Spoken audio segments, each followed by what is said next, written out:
Garrett, you ready? You sure? Positive? All right. Fitz, let's do it. So got a question from somebody that asked to be anonymous. Great question though, so I don't want to skip over it.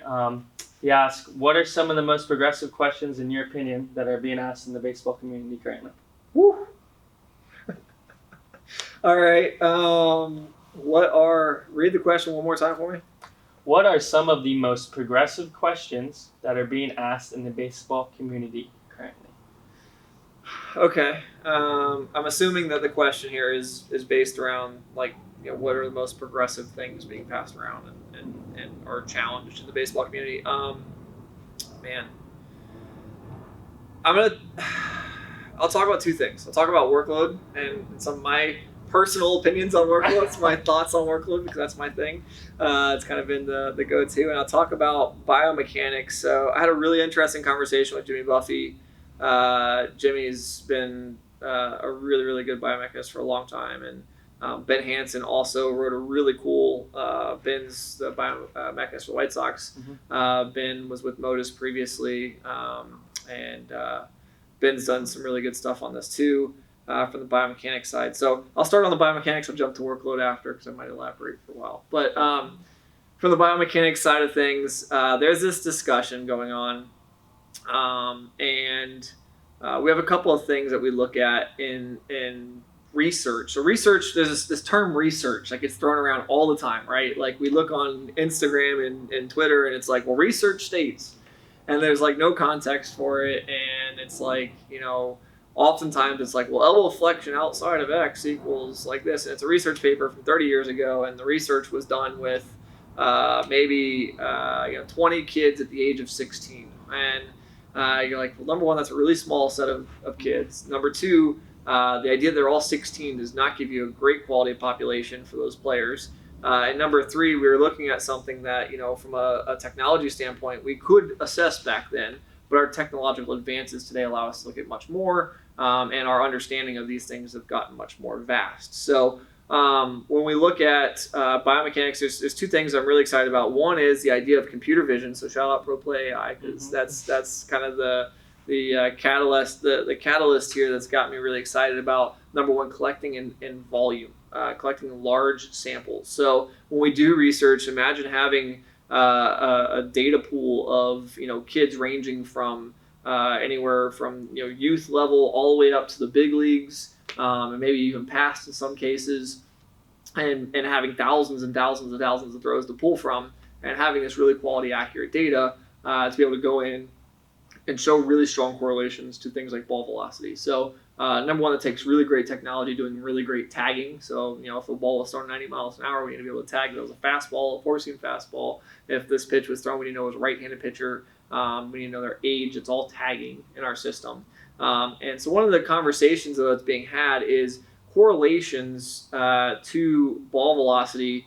We've looked at for a long time, elbow flexion angle at foot plant. When your front foot touches the ground, what's the angle of elbow flexion that you have? And a lot of people are looking at new things like momentum. People are looking at things such as torque. And we're utilizing these different variables, these different metrics to, number one, normalize the population. So let's say I have a kid who's 14 years old and I have a guy who's 24 years old. Those are two different body types. Two different movers, two different qualities of movement, two different understandings of movements as well. We need to be able to normalize their body types and the speeds at which they're rotating to fit a better model for us, so we're not getting this skewed data. A guy who's a lot smaller, so like for example, in Ben Hansen's articles, he writes about how guys that are a lot smaller, that are we oftentimes see little leaguers that rotate segments a lot faster than larger individuals, and you go, well, how is that? Well, the way that we measure things, and also the just the overall sheer size of that athlete are just different. Like we look at them and they need to bend in two different spaces because of the way that we measure these things. So one of the things being talked about, like I said, Jimmy Buffy's done a really great job on this, and he and I talked, and it was a really, really great presentation about this idea of momentum and how it can impact our understanding of biomechanics. And Jimmy's much smarter than I am, so I won't try to elaborate any further on that because he does a great job explaining obviously what he's built, and I don't want to I can't do him justice. He's done some great stuff. So shout out to Jimmy Buffy. If you guys get a chance to check out his work, it's awesome. But second thing I'm going to jump into is workload management.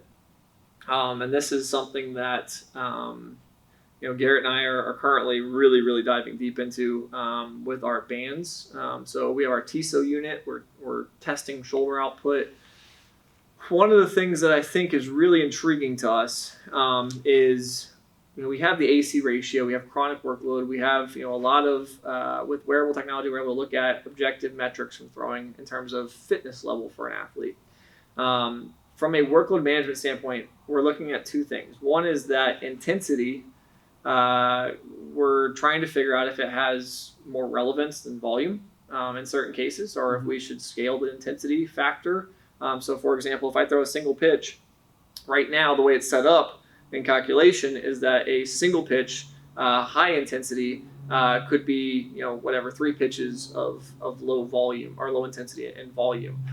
So these two could be equal, but in reality, what we're saying is it might be that one high intensity throw might equal 5 pitches of low intensity volume. Now that comes down to your body type, your size, your height and weight, and some other things in the calculation. But from a very generic example here, we're trying to say that we might need to weigh intensity a little bit higher than what we do. Now there's a lot of caveats to that. There's a lot of issues with looking at that, but that might be something that we look at and try to figure out how we maybe produce a little better. One of the other things in workload management is the AC ratio.